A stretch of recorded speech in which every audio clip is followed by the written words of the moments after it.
Hello and welcome to another WeAreDevelopers Live. It's Wednesday again. We're sitting here again and we're talking about a lot of stuff. I collected a lot of interesting links. We're going to have some great tools for you to look at. And we've got a guest here again today, which we had before. So Peter Kröner, you're back in here today. How are you doing? Yeah, hi. I'm doing great. How are you? We're not bad. Like the weather is like finally not slippery. Like I can actually walk around Berlin without skis on, and it's not bad. It's really interesting. Yeah, but from my perspective, Berlin is basically, northern Italy. Of course, it's warmer there. Well, that made a lot of sense. But like the other thing was also what fascinated me looking at the weather. Like Germans talk about the weather right now. I'm so British, fuck. Yeah, basically, we were in the north and we saw like -8 degrees in Berlin and like 16 degrees in the southwest of Germany on the same day. And you're like, how does that work out? Like, my partner's been here for 20 years, and she said like she never had a winter that was like fully snow, but this one was so far. It's going to be an all German affair today as well, isn't it? Because we were talking just beforehand about how easy it is now for non-English speakers to speak in their native language. So I feel like maybe I should up my German game because I'm really outnumbered here every week, and I'm forcing you both to speak in English. So something needs to change. Yeah. Well, we get more folk from England and probably from America as well, because we have our Congress coming to America, and we want to talk with more people from over there, what they have to say and what they're going to bring to the Congress. So hopefully there will be something in there. Maybe something we need to pre-record earlier, like the day before, and then just do the guest session and play that from the can into the show rather than being a live thing, because we don't want to have people like 6 o'clock in the morning being on the show and then they look like Peter does now. That's really not right. Cool. So let's set up some resources because we got a lot of cover, and I want to talk to a lot of stuff that you covered lately, Peter, as well, because I see you popping up on LinkedIn every 2 seconds about some cool stuff on Fridays about getting rid of more JavaScript and these kind of things. So we'll be interested to talk something. So the State of JS survey is out again. I haven't deep dived into it yet, and I kind of. Yeah, I mean, it's always very insightful. It's really amazing to see how much effort is going into that and how much insight you have, like what the average use of things is. And is it out or is it just No, it's out. It's just hard to find. Yeah, okay. Yeah. And I mean, I talked with a few other people that have been doing JavaScript for a long time, and also on the ECMAScript board and stuff like that. And I'm kind of getting the feeling like we get a lot of stuff in JavaScript these days that feel like in the ECMAScript standard, that feel like Python has it, so we have to have it in JavaScript, or Ruby has it, and we have to have it in JavaScript. Like, I think most of the good battles have been won, and we have it now natively in JavaScript, and now it feels a lot of syntactic sugar is coming in. How do you feel about that, Peter? Yeah, I mean, why wouldn't you steal from established languages where a feature has been proven to work? I mean, this makes sense, and it's not just you feeling like this.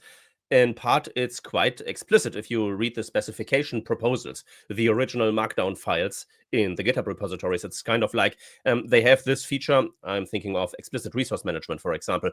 They have this over there in C# and in Python. Let's yank this and put it into JavaScript because it might be useful. So this is really an explicit goal, I think. And, why not? If it has been proven to work, why not steal it? I guess the thing that I have to come to terms with more is that JavaScript is now a compiled language for a lot of people and not just something that's runtime compiled. So it feels like a lot of the stuff that we thought about in C# and Java and things before, because we went through a compilation phase, basically becomes much more close to the metal thinking that in JavaScript before it's like it's a browser language. It gets executed while it's running, so let's not think about it too much. But now we take it more professionally and it's everywhere. So I guess that's where it's coming from. But you really nowadays don't have to compile as much, I feel like. I mean, it's still happening because the tools make it easy, and the state of JavaScript is more like a state of node modules, if we are honest. There's a bit about JavaScript and a whole bunch about third-party stuff that you can optionally install. But you can also punt quite a lot of work to the browser. If I think about native module support, I mean, what the browser's doing is essentially tree shaking on a client level and deduplicating downloads and even execution. So there's a whole bunch of compiler magic that is going on today by default that you could just skip and have the browser do if you wanted to. Well, yeah, it's a bit like when we did a lot of performance stuff. We made like sprite sheets of images, and now with HTTP2 and streaming, we don't have to care anymore because there's no delay in like loading 5 images. So a lot of the stuff that we had to do by hand to just make things work, we now have in the product itself. And yeah, it's going to be interesting a world to see. But yeah, take a peek at the state of JS. There's always got some good stories in there. I haven't had time to look into it, and I was more excited like 5 years ago when it became like, oh my God, this is now natively in there. This is now natively in there. So it feels like there's, as the front end guy that I am, and I'm excited about things that are visible, it always feels like, what is this thing doing? But the nullish coalescing, for example, I think that's a very interesting. I kept using that right now, and I realized I could have like 5 lines of if statements or just one thing that actually only executes when it's going in there. So that is a really interesting feature that I found. Cool. Yeah, it's quite interesting as well. Just on that, I just want to say one more thing. Looking down, how it's also, I think, when you look at these big data sets, you get a bit of an idea of like the insight into how developers think. That there's these non-baseline features that one of the the array features. So you've got your two-sorted method and things like this that everyone's jumped on because they're new, and then the number of people using them maybe suggests that yes, they're actually really useful, and that this isn't just like because it's new it's being used. But then you're also going to have some of these like I say, nullish coalescing, where really useful, so used for that reason. But you're going to have others, I'm sure, that are maybe like clouded by the fact they're being used a lot in a framework context. So people are sort of answering these questions, and it's making certain features look more used maybe than they are. It might just be that you're being forced by the frameworks to use certain approaches or whatever. And we should keep in mind that this isn't a real survey, as in, with the participants being selected by some sort of criterion. It's essentially an online form that anyone can fill out, and it's probably skewed towards people who would, like to fill out a form about JavaScript, which doesn't necessarily map to JavaScript developers in general. Yeah.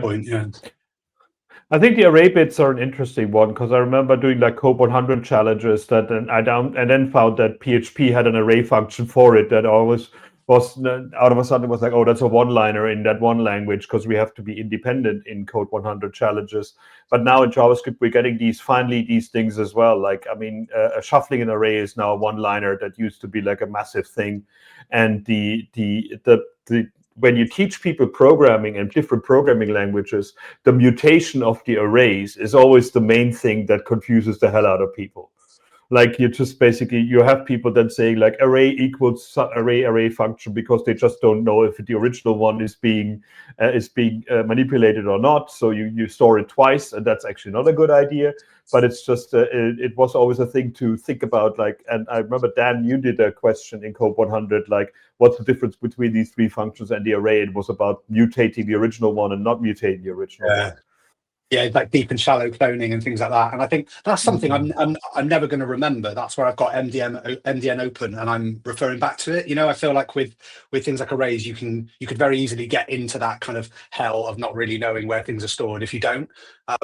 So I think I don't ever see that being something that someone can necessarily remember off the top of their head. Maybe they do. Maybe it's just me, but it's definitely a docs thing, I think, when I'm working with that cloning of arrays, etc., mutating. I just make it, and then when I realize it didn't do it, I wonder what's going on.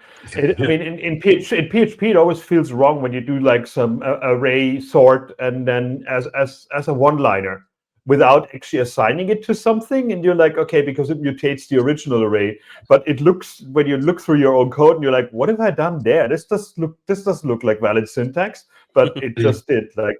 Because you don't have the dot notation. In JavaScript, you just do it with a dot notation. So it feels like it's one line and you still have the context of the array name. And in PHP, you don't. So that was always a confusing thing for me. Makes sense. Now, there's an MCP server now by Google that actually is Developer Knowledge API and MCP server, which I guess helps large language models to do the right thing and not create like random tag soup, or not quite sure about it. Do literally anything to avoid having to write documentation. Okay. But yeah, it seems to be a good idea because I'm still confused about the inconsistency of generated code when I get things created for me. Like, I mean, I found myself doing a lot of stuff, getting it generated just to try out the Copilot command I functionality. And when it uses get element by ID instead of query selector with a hash, I know it wasn't code written by me, but it was code written by Copilot, because I never do get element by ID anymore. These days are over. But it feels like this is still a thing that is in demo code, and it finds it. So the inconsistencies there would be an interesting thing to see. But MCP server for that is not a bad idea. So let's see if we can try it out and play with it. It's great. It's an API to get documentation, and they even wrote some documentation on how you use the API that gets you the documentation. You're saying that they wrote documentation. Maybe they got Copilot to write the documentation, or Gemini. This could actually be. I, of course, didn't really look at this text. I mean, it has a lot of bullet points, so it might be AI generated. I don't know. Cool. Everything is nowadays, unfortunately. This was interesting as well. Like the sudo command is basically one person that's been running it for 30 years, and now he doesn't want it anymore, and now he needs support for that. It's a bit like when I just talked to the curl maintainer, and but this is just worrying, isn't it? That the command that people use to shoot themselves in the foot all the time is actually maintained by one person.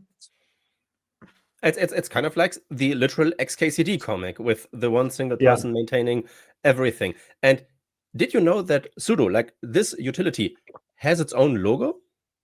Yeah. No, and did you know that this logo is a sandwich? So it's all XKCD all around.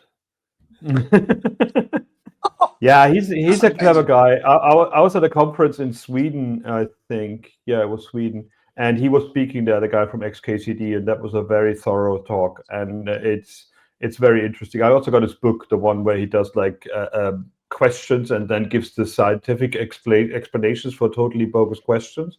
So yeah, very scarily clever person. And predicted a lot of stuff there. GitHub now actually have a thinking about like doing something to make sure that you don't have to do the AI testing of bad contribution or low quality contributions. And like when you get the vibe coded 6,000 lines of code, then it would automatically do something against it. So it will be interesting to see how that one works out. I'm gonna guess it won't. I mean, you can't solve every problem at the platform level. Something more fundamental is broken here, like with the sudo example as well. This is all, like the mental model behind all of this is open source software like envisioned in the 80s, but we're kind of past the 80s. We need some sort of new paradigm, not just with like AI contributions, but also with funding and maintainer burnout and like the entire global economy resting on the shoulders of just one guy without any backers maintaining a critical utility all by himself. This wasn't really something that was on the table back then. Now we have it, but we still kind of think about software and licenses like we did back then. We use literally the same licenses in some cases. So someone needs to come around and invent something fundamentally new. I think this is not going to be solved by a feature on GitHub. Yeah, I mean, generally as well, like when all the code is generated, like who's actually the owner? What's happening there? We have a comment by the chef as well. They're saying like with the syntactic sugar in JavaScript, like in a future where AI is writing our code and human DX is irrelevant, what does that even mean? I don't think that actually human DX is actually that irrelevant. I think it's just moving more into a reviewing problem and a curation skill rather than a writing skill. Like we have a deluge of like code coming in that gets generated for us, or people doing pull requests with generated code. So our job is to actually find a better way to filter that and make sure that we're getting the right code in. But yeah, it's I mean, of course, GitHub does that to protect itself as well, because it's of course a massive ding to the performance of the platform as well if we all die in like bad contributions. And it also gives a bad reputation for the platform. Now, when we talked about things that sound like a bad joke, and I think I made that bad joke to Dan a few weeks ago, there's actually now there's actually as soon as I saw it, Chris. there's a mold hunt right now, which is like product hunt for mold bot generated products, where then AI bots try to sell it to each other and be excited about being acquired by others. I don't know how product hunt works. Am I crazy, or is this just stunt marketing for some crypto bullshit? Must be, yeah. Like you have this crypto ticker in the top right corner, and if you go there, it starts to smell really strongly like some sort of Ether, Bitcoin, crypto garbage. Yeah, but a lot of those, I mean, that is what Moldbot turned to be out as well. So I think it's just on brand. It's also a lot of code, not great code, but there is some, something substantial there. But this really looks like mostly a scam to me. Yeah. But the idea was quite interesting, though, I wouldn't be surprised. I mean, it sounded to me like something that's actually really pissing me off now, because I thought it would be something like the register or like the Onion would come up with and be like a thing. But if it's just a scam, then let's move on. Talking about other things I could not have predicted is that Notepad++ had another hacking attempt and actually sent out malware with its installer, and seems to be that there's state-sponsored hackers behind it. And if anybody had asked me, like, well, if I'm a bad person and I want people to actually install malware, what should I attack in 2026? I think Notepad++ would not have been my answer. But you guys noticed that, like a few hours ago, there was a remote code execution vulnerability published in regular Notepad? Yeah. I mean, this is even more juicy, in my opinion. It's interesting. I mean, I understand the Notepad one, because that comes with the platform. If you have a Virgin Windows machine... But wait. You're telling me you understand how you do a remote code execution in Notepad? Well, please enlighten me, because I didn't understand it. How do you get remote code to execute in regular old Notepad? Well, probably hidden characters that execute the code in there and save it as a JavaScript file or as an executable or as a bash file or whatever. I mean, it's an editor. Any text field can be used to inject code, and Notepad is actually meant as a code editor. So yeah, I understand that. Yeah, but the attack surface is has a size that I would expect to be able to, be protected and sandboxed. Yeah, but Notepad++ didn't they just put a giant program? But didn't they just put a lot of AI features into Notepad and in Windows Paint? As far as I understand it, AI is not responsible for this one. Okay. Interesting. Let's deep dive into it. Fascinating. Yeah. Either way, I felt quite protective. I don't know about you. I felt like it was a specific piece of software, even though, the original Notepad is like really where it all started for me. But I felt a bit protective. It's like I care more about them attacking this because it means something to me. It's like attacking Dreamweaver back 15 years ago. I'd be like, leave it alone. I don't know. It's just sad, really. I mean, I remember a few other surveys where people asked what people use for code editors, and Notepad++ was still high up in like enterprise people stuff that don't have to use a massive IDE. I guess it's like attacking Vim, Yeah. But yeah, it's. I mean, I guess the maintainer of Notepad++, which can't be that many people either, didn't expect that kind of like limelight to come onto the project in 2026. But yeah. Don't know why I put that in there, but basically I like the idea that we have like modals and we have like all kind of things in the page right now, and now people are discussing again if you should use a modal if you go to another page. Same with like page transitions. It feels right back to the discussions we had when Flash came out, and out of a sudden the browser didn't refresh anymore, and history wasn't seeded in the browser, and we had to do all kind of like a hidden iframe that we would refresh from Flash to actually seed the history before we had the history API. But yeah, it's an interesting thing that people are now.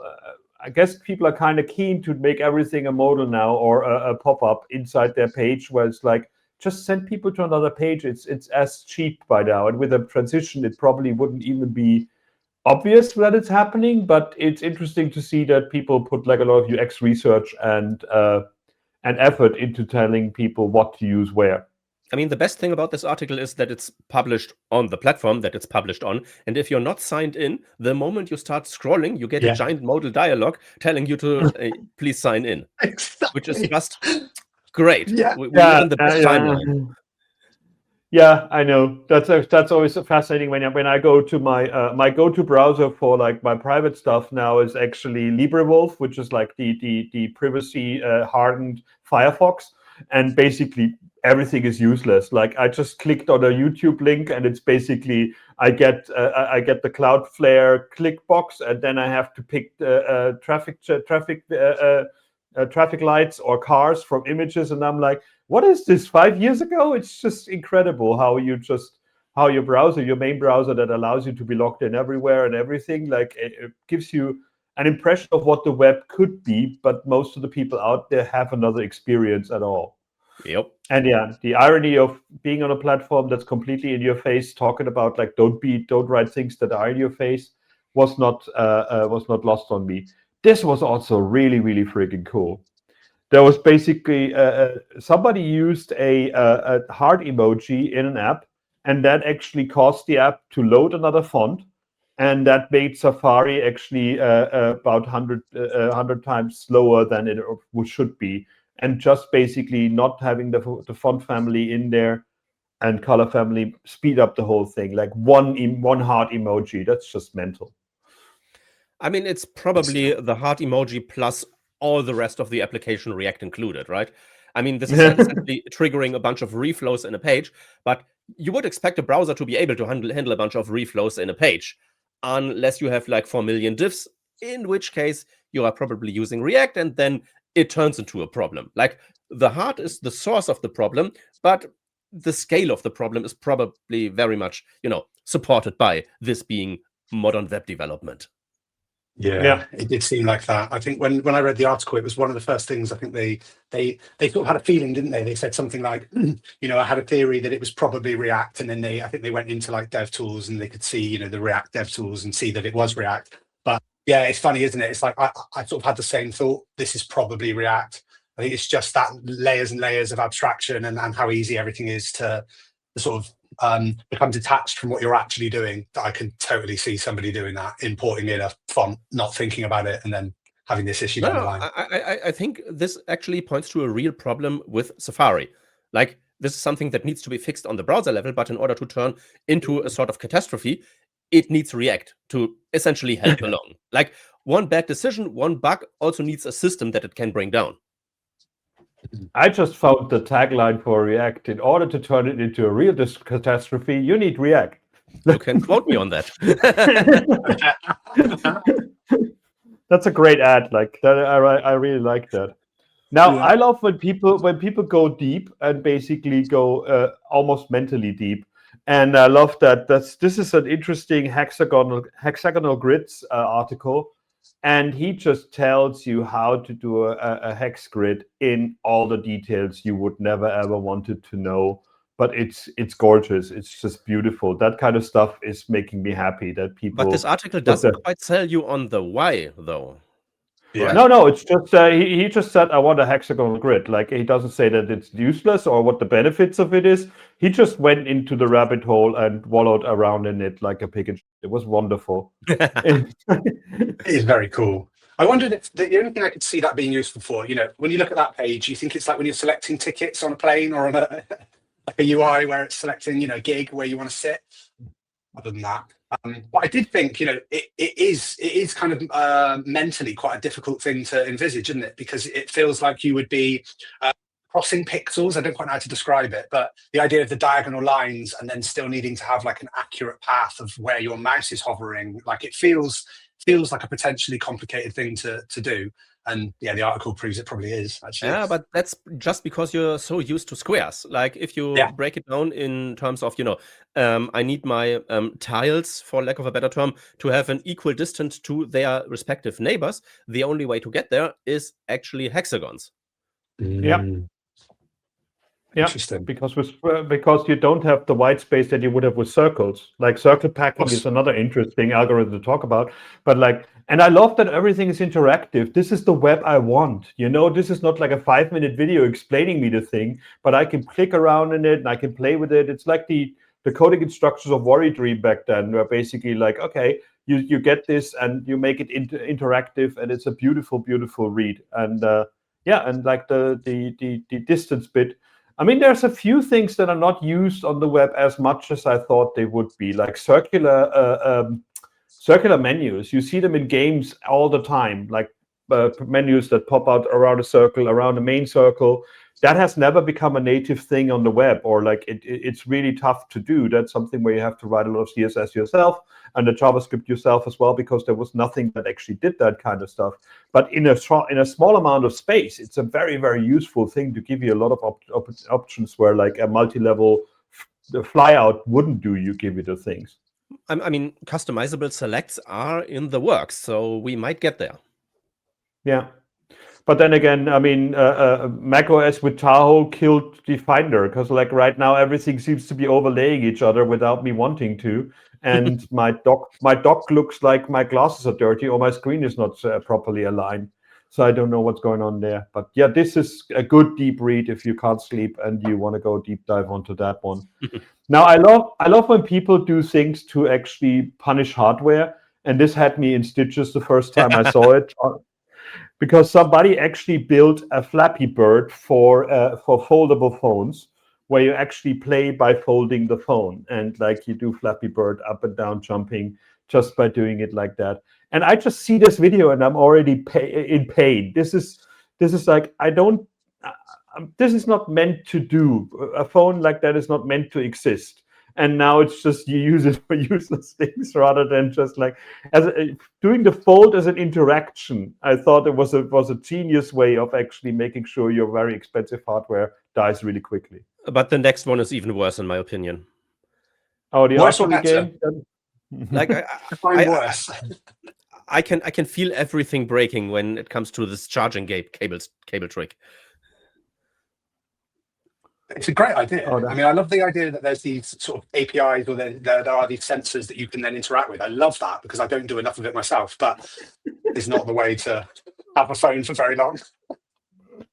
I mean, just the way that the game is completely impossible to play, because you will have some tilting when you take the thing out. Like, you know, you cannot take it out with. And I said to Dan when I showed it the first time, I mean, it's good that this is USB-C. Like, I mean, USB Mini, like the one with the hooks in it, that would be even worse, because that would be just really killing your USB port. But yeah, I want this with an old school serial cable, like with the screws. Take your monitor and move it up and down. Yeah. Like, Now we're VGA. talking. I mean, Firefox on Android had something when you shake the phone to do something. I think it's clearing the cache or something like that.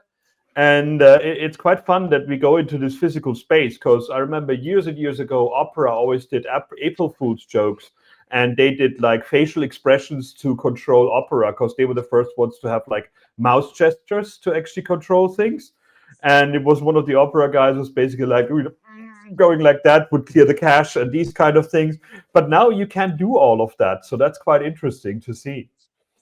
Yeah, it's funny as well, because I think about 10 years ago, there was a big thing with like pervasive technology. I remember this was a big sort of push, you know, in terms of the idea that there would be technology everywhere and we would interact with it with kind of gestures and, you know, like we do with our phones. But the idea that that's going to just become like smart cities and that everything's pervasive. And I love the fact that fast forward 10, 15 years and what we've actually got is somebody just pulling in and out their charger to play a game. And it's like the hype cycle in full effect. Yeah. Ubiquitous computing was the name, wasn't it? Like, yeah, that's pervasive. It, yeah. This was an interesting paper as well, that they actually, when you have PDF text reduction, I don't know why you would redact the PDF right now. I don't know if there's any need for that. No idea. But but it feels like that that even if you do the black bars in there, the glyph positioning under it, you can actually still guess the character. So Of course, there is the problem where some of the PDFs were redacted, where they just kept the text in, so you could do your Command A and actually highlight the whole thing and paste it into a text box, and you get even the redacted bits. But even the redacted bits in PDFs now seems like they have the glyphs, the glyph information still in there, even if the rendered things aren't in there anymore. So you can guess a lot of the stuff from there. So that's an interesting one. Yeah, you can essentially measure the length of the black bars. Now, this in my mind is like the perfect application for AI, for large language models. Because if you want to redact something, you redact it and then take the text and have the AI rewrite it slightly, just a little bit, just to introduce some semantic drift, so that this reverse process of measuring the black bars doesn't fit quite well because all the metrics in the entire document are different. I mean, there's this crazy person who actually invented a text alignment algorithm for creating adjusted PDFs, but in monospaced fonts, such that all the lines have the exact same length. And the only way to get there is to have an LLM rewrite the text over and over until all the words in a line fill up the line from start to finish. So applying this technology to redacting PDFs, might not be the best idea if you want to use this in some sort of court setting or something. But in general, just, mess up the content slightly and you've broken this reverse engineering step. Interesting, yeah. Or just, you lose like lots of like white space in there. There's like 2 pixels there, 3 pixels there, kind of stuff that is not that confusing for people, but like it's an interesting Chris, you gotta use AI to solve any problem. It's 2026. Okay. Come on, get with the program. Okay, it's not about the problem. It's about the fact that AI in the solution. Yeah. I love this one. This is basically using summary and details in HTML to have performance optimized video embeds with zero JavaScript. So the idea is that you're basically putting the video inside the summary and and you hide all of that thing off. And that play button is not play button of the video, but it's an SVG on top of it. And then you basically just load the video when it's actually needed by using autoplay on the video, which is to me always a big no-no. But in this case, as there is a step beforehand, it actually is okay. I found that very clever. I found it a very interesting use of summary and details that I hadn't thought of yet. Yeah, and it works without JavaScript, but you pay the price by having a whole bunch of disconnected HTML and CSS that nobody will be able to understand sitting right there in the page. I would probably still stick with the web component that this article starts out with and complaining about how it uses JavaScript. Well, this doesn't use JavaScript, but it sure uses a lot of mental bandwidth for me. Yeah, the light YouTube one is an interesting one as well. That basically I think the original embed was like 2 meg no matter what you do. Like and the light embed is just basically a few Ks to actually load the video in from YouTube. But I don't know. Like, is it necessary to you say there's HTML that nobody understands, but this is pretty straightforward what's going on in there. Yeah, but having a single custom element, even if it uses 10 lines of JavaScript, is probably simpler than, that thing there. Yeah, but then you say you use that custom element 500 times in 6,000 React components, and then you have the diff soup again that you talked about. You can use custom elements without React. You can do everything without React if you're not a coward. Or you take the light thing and fork it and put this solution inside it. Then you don't see the horrible HTML either. Sounds good, but we need some more AI to get funding for this. I knew when you were coming back on, we're going to have some quotes. Throttling single network requests is now in DevTools as well, and I found it interesting because throttling for testing reasons is something that I always did, but just throttling simple ones that slow down my thing and basically can time out is an interesting feature to think about as well. And I think about throttling a lot of things when I'm doing performance debugging. Let me tell you. Well, other developers and product managers or something, or maybe. Maybe. Now From the this had browser made them. maker perspective, sorry, I didn't just jump in there. Just from the browser maker's perspective, how big a thing is that to do, right? Because I always feel like, I'm very much on the side of the people who I'm a browser user, not a browser maker. So you ask for things that you think are very simple, and then the person who's doing it says, yeah, you have no idea how complicated this is. And when I saw this, I thought it's maybe a good example, because from my side, it looks very simple. You go, oh, right, well, they can already throttle, so now we can just do it with a more granular control. But do you have any insight into like, would that have been, are there a lot of like things that we don't know that would be issues as a result of changing something like that or adding that feature? Or is it just they took time to get it right? I think that was not that hard to do, because you have all the requests anyways, and you just basically make a filter up front and say like, these ones should go to the functionality that we do with the throttling of the others. The throttling functionality was there. We have each request, and you just do a lookup of like which one it is. There's not like a one thread that is doing all of them. Like under the hood, like the browser itself is single threaded for the moment, but like a lot of developer tools have different options to talk directly to the operating system to do other things in the background. So I don't think that's that. What's really freaking me out in this video is that the thing up there looks like a banner. And I was like, since when do developer tools have banner ads in them? And luckily enough, they don't do yet. But that feels like it's a sponsored developer tool. Again, on the front end masters blog, they talked about convert and compress, and I'm actually using that one as well right now. And I also commented that I'm also using ImageOptim a lot for that. And it's a really, really cute page. It's really, really cute tool. It looks pretty as well. So I can shift it over quickly there. You can see it. So what that one does is basically you can paste, you can drag and drop like hundreds of photos and really, really big ones, and then you can have a granular control with live preview what's going on there. So you basically have this picture here, and you can resize it, and you can see the quality of it, and then you can say like, okay, what if I go to WebP now, and I want to see the difference in the two? You can actually have like a bar, if I know how to do that right now. You can see the difference between the two versions, and you cut down the quality, and then you can see if probably not going to show in the preview here properly now, but you also see in the bottom here like how much case and how much percentage of size you're missing, and it does all of that with like batch conversion. So you can put thousands of images in there, say like, okay, I have a preset, I want all my pictures to be like 800 pixels wide in WebP or HWIF or AWIF, and then drop it there. So it's a really interesting little tool to basically allows me to do a lot of stuff by hand that before that I always did with a script. I had like Hazel running in the background, and I used ImageOptim on command line to say like, whatever I put into this folder, optimize for me and resize to that.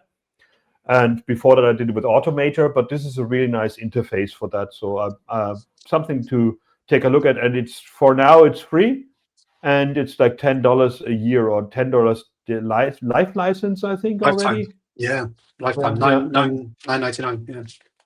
And that's super. I mean, it's a really, really interesting tool to just make sure that your images aren't as big as they are. And yeah, every performance person keeps saying that, like, people just stop thinking about like JPEG for everything. And sometimes that's there. Another interesting one where Dan had a lot to say about was an app that actually recognizes if you're slouching and then blurs the screen when you're slouching. Yeah, now I have a hardware solution for that called varifocals. Basically, if I lean back too much, it's basically the reading lens that actually sees my screen. But I found that very fascinating. I don't know about the performance of that, because if it keeps running the camera to actually detect my angle of my face, it's probably going to burn my machine really quickly, but it's a really cute idea.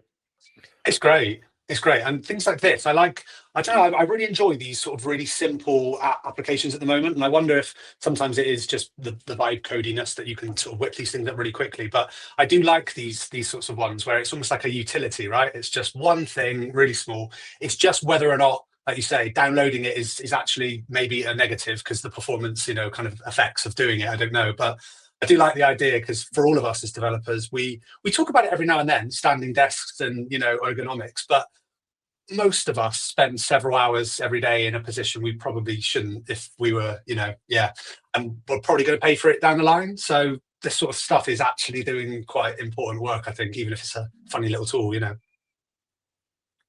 can weaponize it, and basically every time you slouch, HR gets an email that you're violating the code of conduct in the company for like ergonomic movement. I wish I was joking, but when I worked for a large corporation that is in America, they actually had like ergonomic reviews of your desks every 3 months. So they would go through the office and say like, okay, here's the setting that you should have, this setting you should have. And as I was the only person on the team that worked from home and not in America, they kept my personal reviews were always delayed because they say like, oh, that's a mandatory thing to do. You have to get somebody to review your desk for your ergonomics. And I'm like, I work from home. I have a standing desk. I can send you pictures, but you're not going to send somebody from the office over here to take a look at my desk. Like, why would you do that? But it was a mandatory tick box. So that was an interesting bit to see. It's good that the company looks after you, but if it becomes like weird, because no, I don't want somebody in my house, it's getting odd. But yeah, the input as camera as an input is a thing for a lot of tools, I guess, nowadays. How about you, Peter? How much slouching do you do? I paid a good bunch of money for this chair, so I hope it keeps me nice and healthy. I just find this application kind of odd. I mean, yes, this is a real problem, and it's easy to solve probably by just whipping up this application real quick. But just downloading something that always keeps the camera on. I mean, I'm literally talking into something that keeps the camera on right now. But in the not so distant future, I'm going to turn this off, and everything's going to be fine, depending on what I said previously and what I'm still going to say during this recording. Yeah. Anyway, I mean, this is also like a nice attack vector, I think, for interesting exploits to exfiltrate some more information about you and your surrounding. Probably but that's just because bifocal glasses is a better trade-off, and it's coming to us after all anyway at some point. And they cost 900 euros. That was the bad thing about them. But yeah, you're right. You're right. It's a tool that always keeps the camera on. But I mean, this is just because you're cynical. I mean, you can make facial detection and only start doing the slouching motion when somebody is looking into it, and not do anything else, and not record any data and send it to China or somewhere else. This was vibe coded. It can only be secure. Oh, okay. Yeah, like I mean, this used AI for a change, so you're not complaining right now because it's an AI coded thing. It's like if Claude Code wrote this, it's probably better than any junior developer out there, right? I spent my past weekend actually scrolling through OpenClaw, like reading the literal source code, and I don't think I've ever seen anything quite like it before. And I've seen a lot of code bases. How would you define it? How would you describe it? What were the big giveaways? And the big giveaway is that there's it's quite obvious that there's no thought process behind anything. It's literally just generating code without anything that I would consider to be an overarching structure. And you can see this quite extensively when you look at utilities that are just getting replicated over and over and over in the code base. Like there is a folder with utilities in there, but a relatively simple process, like waiting a specified amount of milliseconds, getting a promise that resolves after such and such time. I found like way more than 20 instances of this scattered around the code base with different names. Like there's about 20 sleeps, 4 waits, a few defers, and so on. And there's like no thought process behind it. Many parts are missing comments, and the parts that have comments are methods like call this method to stop the server. And it's a method on a class called server, and the method is called stop. Well, thank you for this. Well, that's where the comment wouldn't have helped more either, because it feels like going down a rabbit hole. Talking of which, let's play Fake or News so we can actually go into your more detailed topics.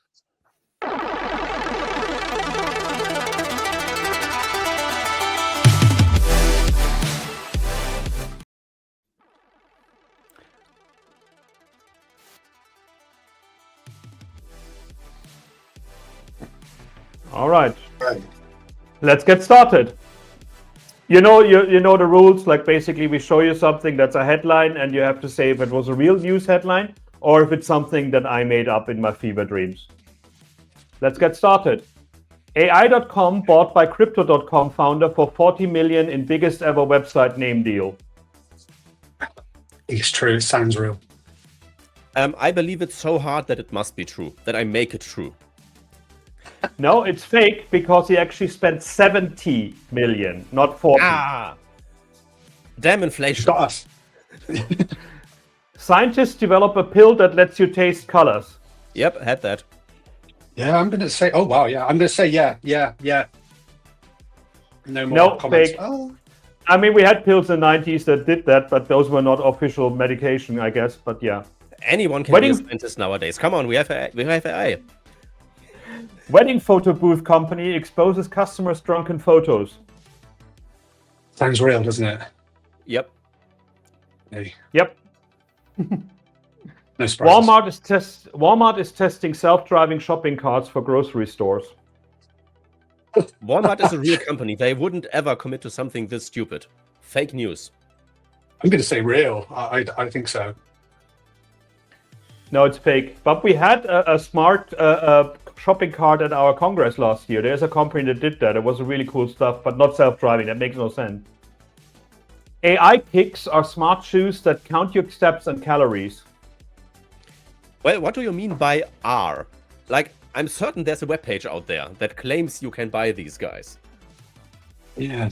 Yeah, these shoes are basically being made. Yeah. No. Yeah, if you say they are being made, I'm a team fake news. Yeah, it You is got it just fake. in time. Yeah, Wendy's, on the other hand, released shoes with syrup in them. That was a real news, but I don't know why. But okay, cool. Nitrogen ransomware is so broken even the crooks can't unlock your files. Yeah, sounds plausible. Yeah, it does. Fortunately. Yeah, it is news. I wonder if people get their money back because they couldn't unlock it. Then is it like a money back guarantee from the ransomware? I don't. Maybe not. AI generated movie wins prestigious film festival award. Well, No. prestigious, again, does a whole lot of heavy lifting here. I'm gonna guess true. For certain values of prestigious. No, it's fake because it is so random. Like, I mean, there were a few short video awards being won by ones, but like not like Palme d'Or or something like that. Yeah. Scientists discover a way to charge phones by using body heat. I'm going to say yeah. I'm so clueless. my old Nokia brick that basically uses zero battery could probably be charged by body heat. I think so. Yeah. No, fake. Scientists are laughing at us. China is leading the fight against hidden car door handles. Yep, I've read this one. Yes. This is true. Yeah. Yep, news. TikTok quietly launches a microdrama app called Pine Drama. He's no. TikTok doesn't quietly do anything, I don't think. No, it's news. Point. It really happened. They have a microdrama app for some reason, which is interesting. So that was fake news. And you did well, I guess, this time. So let's go if people can do it again as well. You can always play that online later on if you wanted to. Cool. So let's go back to your product. Yeah, you're saying?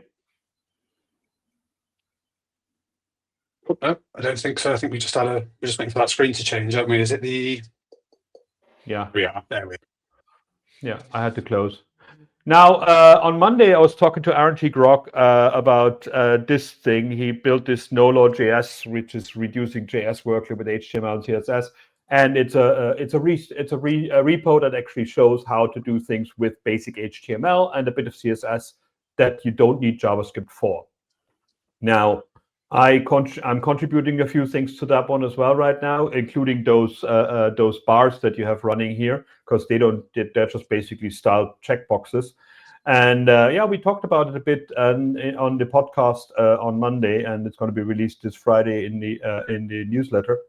And I found it interesting to that approach, but I also found it like this is something we tried to do for such a long time, but it feels like it's a lost cause because people do an npm init to start their projects now, rather than just even thinking about like what HTML would I need to do these kind of things. I mean, Peter, you said that earlier. You had this like, it feels like a lot of times we use HTML and CSS only solutions. They become less readable to you than a few lines of JavaScript. Is that? No. I think it really depends on how you use it. Like, usual. The size doesn't matter that much. It really depends on the technique. And a few well-placed lines of JavaScript can really elevate your project. And if you do it right, it won't even break if JavaScript is not available. So it's really not that clear cut. It really comes down to picking the right tool for the job. But if the right tool nowadays is something like Next.js by default, you ain't gonna get something that's low on JavaScript, because you essentially pick up something that implements a lens of pure JavaScript before everything that you do. How are you going to reduce JavaScript? Doesn't even make sense in this context. But if you were to just use static site generation or an old school PHP-based CMS, you could still, continue the fight against JavaScript load. It really depends on which path you choose from the start. Yeah, the other thing that I talked to him about was like, we can easily use those components that he's showing there and put them into component frameworks. And basically, then even with JavaScript users would not need to know that it's just only HTML and CSS rather than controlling it. Like that's the other thing. Like, but it's really hard. Like, why would you? I mean, if I'm going all in on React, I have picked one worldview, and it then makes my job easier to just stay within the lanes and not have some wild deviations using strange CSS contraptions or web components or whatever. If I'm in React mode, I want to be in React mode, I think.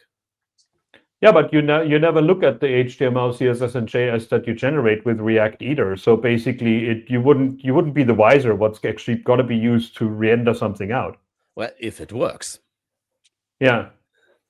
Yeah, I think a lot of the time, though, when you're looking at frameworks, it's that it's the life cycle of the component that kind of confuses things. And when you're using native elements, I think you start to feel like you have slightly less control over the re-rendering of things, in relation to like user interaction. Like it feels like the framework is actually so out of whack with the web, and just the platform, that it is actually quite hard to not use the components sometimes because of these unforeseen little quirks that actually React is introducing and Next is introducing, rather than it being the fault of the platform. So I can definitely kind of see that middle ground, that in an ideal world, it would be great if we just used native, elements, but it's not always actually that easy if you are in that React world. What I liked about it when I looked at the things that he's written and he's done is that all of it is like standards based on like new features of CSS. In the past, when that fight was always going on, people came up with like a really contrived CSS only solutions that basically were like hack on top of hack on top of hack, to basically say like, we want to avoid JavaScript at all costs, where, as you said, Peter, one line of JavaScript would have solved the problem. Like, to me, it's always a pick and mix. Like, what HTML can do something, use HTML, then make it look different or make it appear different depending on what the size of the screen is with CSS, and then actually give it extra functionality in JavaScript, like the old school like separation of concerns that we've preached since 1997. But a lot of people then started questioning that if it's really needed, and that's where the HTML, CSS, and JS came in, and like where everything became one code base again, because you wanted to control it in one file rather than just having to look into the CSS and have these connections there. So, and I mean, there's always been like the criticism saying like, yeah, of course you can change the CSS and make the appear completely different, but that was never a use case. Like, if you actually rebranded a product or rewrote a product, then you never ever just put another CSS file in there, but you changed a lot of functionality under the hood as well. Most of the time you went to another CMS or another framework or another language in the back end, and there's all kind of stuff that went into it. So it's an interesting thing to see. I mean, it was just great to actually see somebody just look at like what is actually possible right now and write like very simple solutions. I'm helping him with the Jekyll stuff and the page generation stuff, because that's something that he's not enjoying at all. And I've looked into a lot, And 11T and Jekyll and Liquid and all the different things is like an interesting syntax to get your head around when you actually want to write code. But it does a lot of cool stuff. Like hosting on GitHub Pages is just very cool, I have to say. This is really fun that we can give out our source code and write the documentation in an executable fashion at the same time if we stick only with HTML, CSS, and JavaScript. Another bit that did the rounds that I found interesting was Ahmad talking about the too early breakpoint. Oh boy. Well, where we actually said like, okay, we start with a mobile view and then we go into the desktop view. And I find myself doing the opposite still because I'm just testing it on a mobile later on, but I basically built something there. But you said, oh boy, so yeah, go for it. I'm just one of those weirdos with a TIE Fighter screen setup. Like a big screen in front of me and two tilted 90 degrees on the right and the left of me. And because of their aspect ratio, when I drag up the browser window to one of the smaller screens to the sides, it instantly starts to think, despite the giant resolution, that I must be on a mobile device, and I get the, white space constraint and with a hamburger Fonts menu. this big. Yeah. And it drives me crazy that people can't just, check for mobile devices that are actually plausible and not my giant screens on my desk here. Yeah, I think the whole when mobile apps came out and everybody was like, oh, that's the end of the web right now because everybody's going to use their mobile phone for everything. We went really, the design community went really in on like making it look like that. I mean, my favorite is like frameworks that make your website look like iOS 2 or something. And they're still around. So basically they look as outdated as like Windows 95 features now. But it's just we thought like everybody's going to use a mobile phone first. Now during COVID, we realized when I worked on Edge that basically the desktop usage soared compared to the mobile usage before, because people were at home and was just opening their laptop rather than using their mobile phone on the sofa. So that was an interesting one to go back to. But it's it's an interesting thing to think about. Like mobile was the market to reach where most of the users are. But then again, wrapping everything into an app, there's a desktop user market out there as well that is ready to spend some money. I think it's an interesting thing to not optimize fully for it. And my favorite was when then the iPad came out, and then every mobile phone, every interface was optimized for a small phone, and then blew up on the iPad, and every button was like half the screen, and you're like, yeah, do not do that. Yep. Basically, my setup: 2 giant iPads, just without the touch functionality, the usable operating system, the everything. I just get the giant buttons. Cool. This was another one as well where where it seems like software engineering is back. Coding agents have replaced every framework I used. And we talked about this in private, Dan and me as well.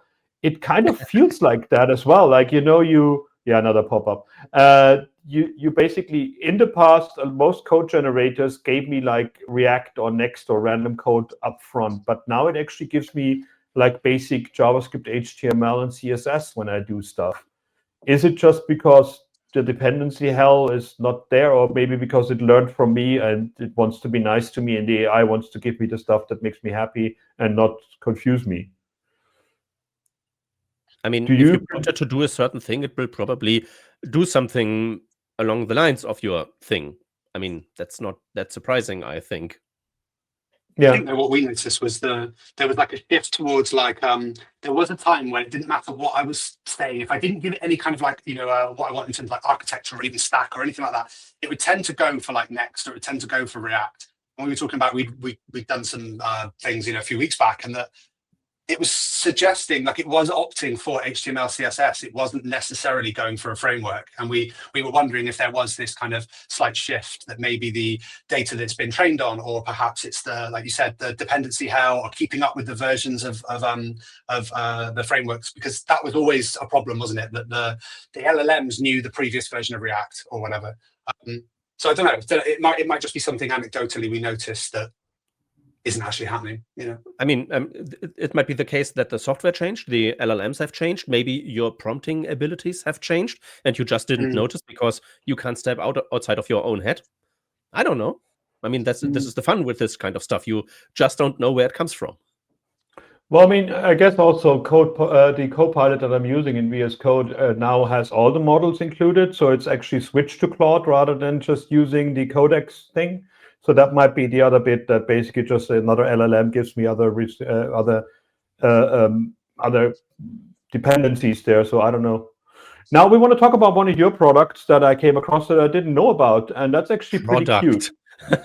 Yeah. So what is that? Well, it says syntax highlighting animated, which is probably like the correct description. I mean, I do a lot of talks about code and coding, and I needed a way to create a bunch of slides talking about different languages and doing step-by-step guides through certain new APIs or rewrites or whatever. And I wanted to have something that is highlighted code, but also animated and also guides people through a multi-step process. So I turned this into a JavaScript program, and a few years ago actually bothered to build a website around it. This is what you have here. So it's like not live coding, but live coding looks of it kind of thing. Like not really live coding. I mean, I also thought about live coding because you could essentially perform live coding and then do an edit pass over this, not with a nonlinear video editor, but if you think of your coding process as a state machine, you type a bunch of stuff and your cursor wanders around the code. You can then probably just modify this succession of inputs into the state machine and then replay this on a slide, for example. But I don't know, this is more my jam because you can do the big transition using just one press of a button and go from 100 lines of old code to look at this fancy new API. Now it's 3 lines. And I mean, the other thing is like when you do live coding in your editor, you got all the IntelliSense pop-ups and all the stuff that actually is more confusing, or now the Copilot kicking in and telling you should write it in that instead. So this is just a very simple way to show the code that you want to show in a step-by-step fashion. I think it's a really cute way of doing it. I love the transitions that you do in between. They don't look that easy. What do you use for that one? Like the line transitions are piss easy, but the code transitions where you pop in between the characters, like how do you do that?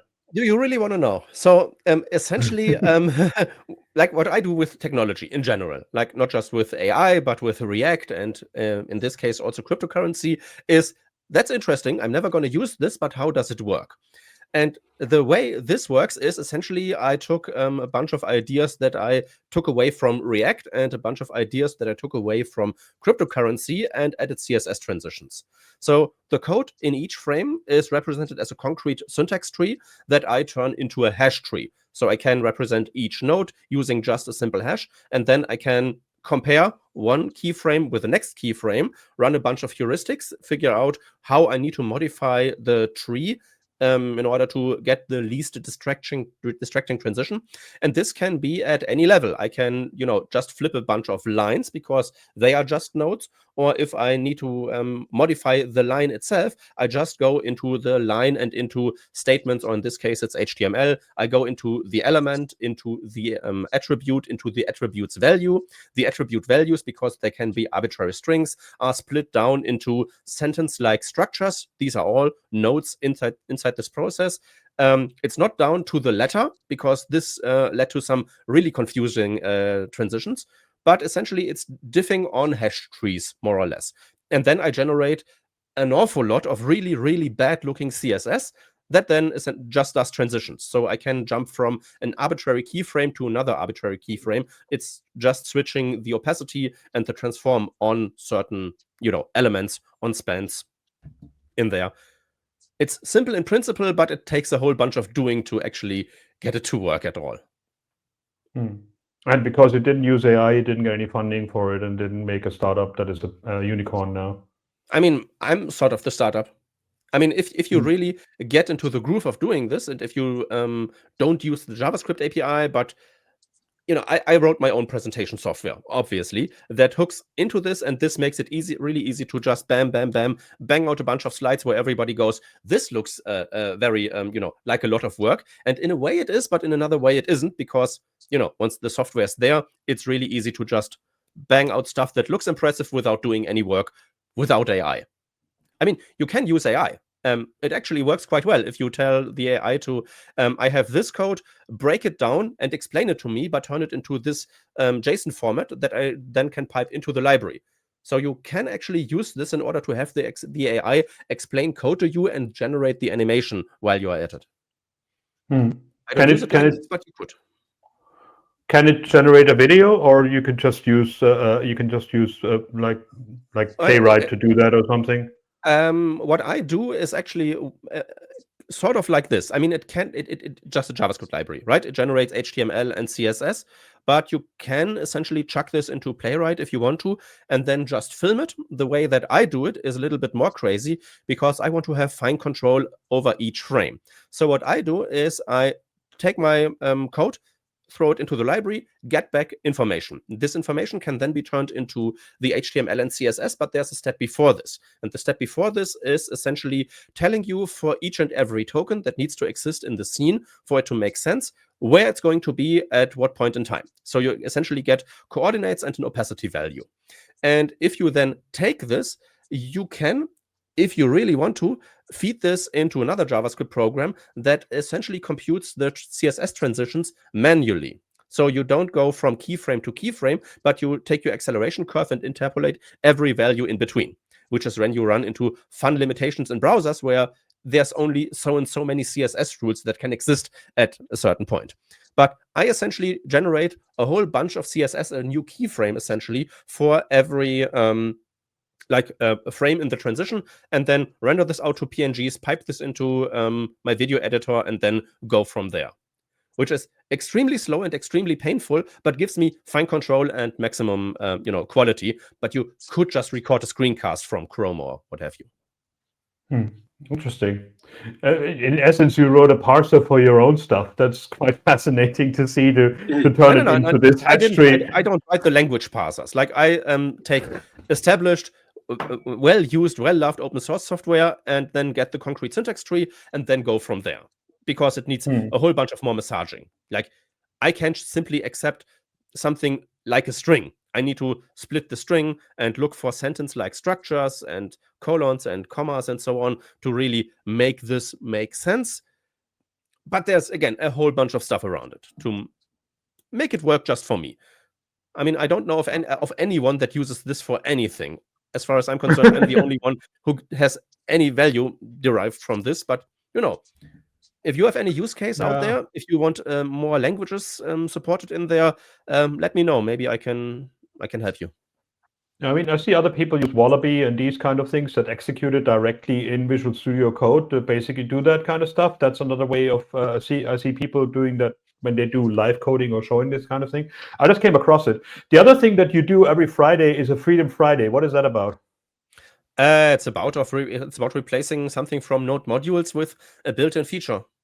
I mean, something that I do. I think we are at at 4 editions of this.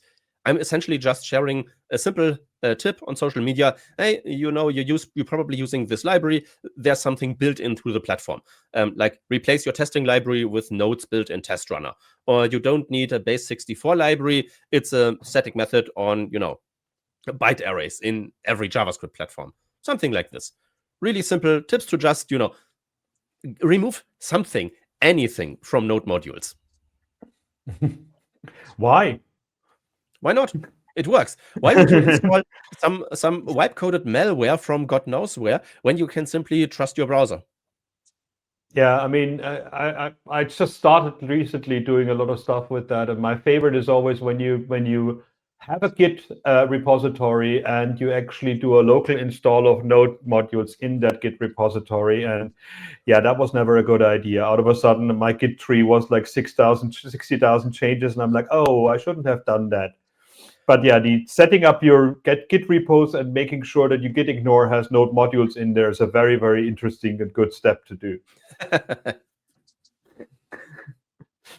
But yeah, it's how's the feedback so far? Because I like the way, because I mean, the other thing is it's in German, which is like, of course, because you're not inclusive and you hate people. And it's only in German. It's only in German on LinkedIn because German people on LinkedIn can't read English. Oh, okay. On real social media, it's available in English. Okay, fair enough then. Because we have these independent days of like of like US services as well. That's been a thing that every Sunday, basically first Sunday of the month or something, or second, people can learn about like alternatives to American services that they shouldn't be connected with. And you got Mark Uwe Kling and people like that promoting that. I tried to get him to on the show, but so far he hasn't answered. But I find it interesting that freedom aspect is something that I really like. Like, okay, you have a lot of craft in your product. You probably don't have ever time to look into it and release it. And here's just a few features. And I found it a very clever way to show people sometimes new, but also sometimes known things that people have never used in JavaScript that is natively in the language now, just because they relied on the Node module for that long. Stefan Judis does similar things on his blog where he said like, oh, here's a random thing I find in MDN that you probably don't know about. And it's really easy to forget about that. You wrote about that CSS parser thing that's in there now, that there's a lot of CSS functions to clean up CSS for you. Yeah, that was also really something that I knew was in there, but I didn't know it was available yet. And I'm like, cool, this is really, really sensible. Well, but to actually appreciate this, you need to run into situations where you need it. Like the CSS example was like taking a string and turning it into a string that that works as a CSS selector, like escaping hashes and colons and so on. But to actually have to use this, you probably needed to touch an enterprise code base where you have attributes and HTML elements that are entire paths down to Windows system 32 and so on. When I was in a situation like this thing, CSS escape, came in handy. I don't know what developers who deal with this sort of system, what they do, like instead of this. I have no idea.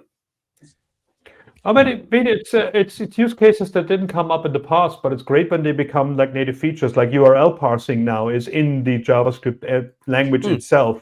And I know people who had like URL libraries and actually wrote them, and it was not fun for them to maintain that kind of stuff.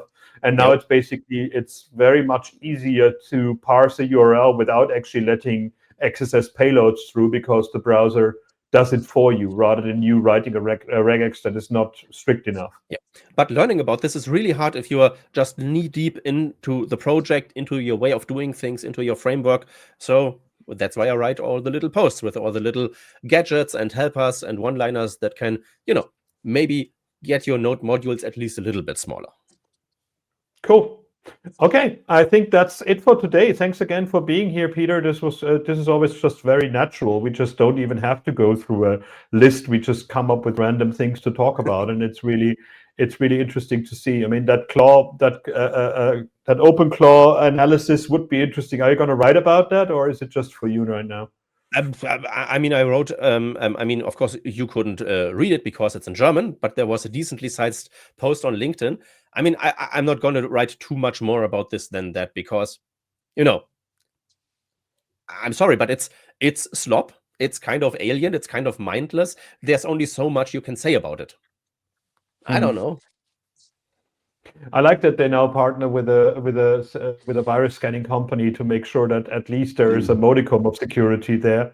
But it feels to me like a patch. Like, okay, shit, we realized that we did something wrong here, and people, like thousands of computers got access with it. I mean, I have it in the newsletter on Friday. Like 17% of the agent skills, that basically the add-ons to OpenClaw, are malware and crypto. Yeah, I mean, 17%. I mean, it's probably not even really that easy to identify something as definitely malware or definitely a useful agent-like feature. I mean, if you buy into their way of thinking about stuff and of doing things, then you want these bots to access your entire mail. It doesn't make much sense without it, but how can anything that can access your entire mail not be malware? I think it's not that clear cut whether some skill in there is malware or not. All I can say is the TypeScript code that this project is consisting of, very mid. I think it's not meant for human consumption. That's the whole idea of this world, isn't it? Like computers writing code for computers rather than like looking into it and seeing what's going on there. For computers. Again, the same function implemented over and over and over again. Computers don't like this too. I mean, it's slow, it's unnecessary payload. And at some point, stuff like this is going to matter. Well, I mean, it's a compound thing, isn't it? Like when we found like 3 XML parsers in Microsoft Teams because somebody put one in there, never put the effort into looking if something is already parsing the bit. Like and like Friday afternoon, you have to release this right now, and you add another one, and then you add another one on it. But yeah, just an editor should flag that up nowadays to say like, hey, you're doing a sleep function here. Did you know there's 5 of them already in the code base? How do you identify a sleep function? I mean, I really had to write some quite advanced regular expressions with my phone on the couch because I'm not going to get up from there to review this code. And I only did this. I mean, I could theoretically scan the syntax trees, like do a tool that works on the code on a deeper level to identify probably even more of this. I just looked for patterns that kind of looked like something that looks like I create an ad hoc promise with a timeout in there. But there's probably more of that if anyone bothered to look. But I'm not gonna. I've done my work. Well, I think it's also a moving target. That code will change within 2 days again as well. I mean, like when you talk to Claude, that Claude is written by Claude now, and like it's just everything is just generation. But yeah, it's interesting to take a look at it, like what's behind it. But yeah, interesting that you put the effort in. Well, again, thanks for being part of the show. Thanks for being here. It was a pleasure, as usual. Yeah, and thanks, Danny, for being here as well. Any last words for our audience from Dan? Oh, from me, go and check out Code Movie. Very, very cool project. And I think I'm a sucker for anything that sort of is a bit video-y and to do with code snippets. So yeah, I was quite excited to talk to you about that, Peter. And let's make sure that more people use it, because I think when you said there's nobody out here or nobody out there finds any value in it, I couldn't disagree more. I think it's actually a really cool tool that people will find a lot of value in. So yeah, cheers for coming on and showing it to us. Thank you. It's been a pleasure, and we will be talking again when you actually try to use the API, because I'm not so sure. Modest. All right. Yeah. Well, thanks very much. This was WeAreDevelopers Live for this Wednesday. See you next Wednesday, and see you in the newsletter on Friday, and see you all at the Congress in Berlin, and in the Americans in the Congress in San Jose at the end of the year. And we're also coming to India, but there's lots of stuff happening. Thanks again, Peter. Wonderful to have you. Bye-bye. Thank you. Bye.